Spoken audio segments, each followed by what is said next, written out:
आपल्याला निश्चितपणे आरोग्य सेवा सुधारण्यासाठी हे जे आपण वेगवेगळे उपक्रम घेतले त्याच्यातलाच हा भाग आहे की 3 टेस्ला जी मशीन आहे ते अद्ययावत आपल्याला MRI जी मशीन आहे ती आपण महानगरपालिकेने स्वतः विकत घेऊन ती घेतलेली आहे आणि पुढचा त्याचा आता 10 वर्षाचा परिचालनासाठी सुद्धा आम्ही त्याचा कॉन्ट्रॅक्ट काढलेला आहे. त्याची मान्यता आता मिळाली.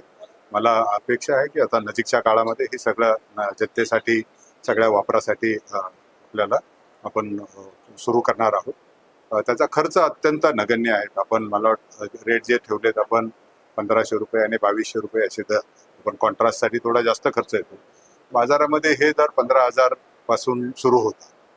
त्यामुळे ही जी दर आहेत हे सुद्धा अत्यंत नगण्य आहे आणि त्याचा नागरिकांना निश्चितपणे फायदा होईल. आज आपण इथे वाशीमध्ये ही फॅसिलिटी सुरू केली. टप्प्याटप्प्याने गरजेप्रमाणे इतर फॅसिलिटीमध्ये सुद्धा आपल्याला हे वाशीमध्ये आपला ऐरोलीमधला हा जो भाग आहे त्या भागामध्ये सुद्धा आपल्याला खूप मोठ्या प्रमाणात नागरिक तिथे आहेत.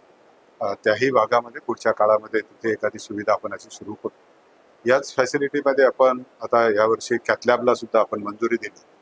मला वाटतं की पाईपलाईन कॅथलॅब आहे. त्याचाही फायदा नागरिकांना निश्चितपणे होईल. ह्या सुविधा आपण दर्जोन्नती करणे किंवा सेवेमध्ये वाढ करणे याच्यावर जास्त भर आता आपण दिला. आमच्या पुढे काही आव्हानं निश्चितपणे आहेत की मनुष्यबळाचे आपल्याला येतात, त्यामुळे त्यावरही टीका होत असते. व्यवस्थापनामध्ये काही उणिवा राहिला तर त्याच्याबाबतही आपल्यावर याच्याबाबत माध्यमामधून बऱ्याच वेळा चर्चा होते. परंतु पण निश्चितपणे मी सांगू शकतो की महानगरपालिकेमार्फत महानगरपालिकेचे सर्व लोकप्रतिनिधी सन्माननीय लोकप्रतिनिधी आहेत यांचा सर्वांचा एकच पाठपुरावा या सगळ्या बाबीमध्ये आहेत की चांगल्या दर्जेदार सुविधा आपण ज्यावेळेस करतो त्या नागरिकांना मिळाल्या पाहिजे आणि त्याच्यासाठी आपण निक्षुणपणे काम पण केलं पाहिजे. मी सुद्धा स्वतः आज सगळे हॉस्पिटल असेल याच्यासाठी आम्ही फील्ड व्हिजिट करतोय. ह्याच्यामध्ये आमचे लोकांना पण सेन्सिटायझेशन आहे. डॉक्टर्स आहेत, नर्सेस आहेत, त्यांना सेन्सिटाईज केलं पाहिजे. नागरिकांशी आपण ज्यावेळेस काही संवाद करतो त्यांना कशा पद्धतीने आपण ईज जो आहे त्याला सुसह्य होईल. उपचार घेणं हे सुद्धा सुसह्य झालं पाहिजे. याच्यावर जास्त भर आता राहील.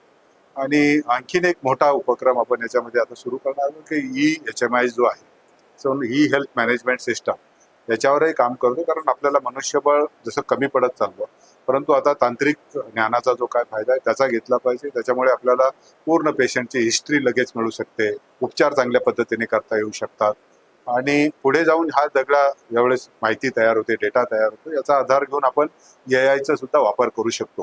कारण जोपर्यंत आपल्याला हा डेटा आपल्या हातात राहणार नाही तर AIचा वापर सुद्धा आपल्याला करायला आता अडचणी येतात, मर्यादा येतात. तर तोही कालांतराने निघून जाईल. मला खात्री आहे की ही सेवा जनतेला खूप खूप उपयोगाची पडेल. थँक्यू.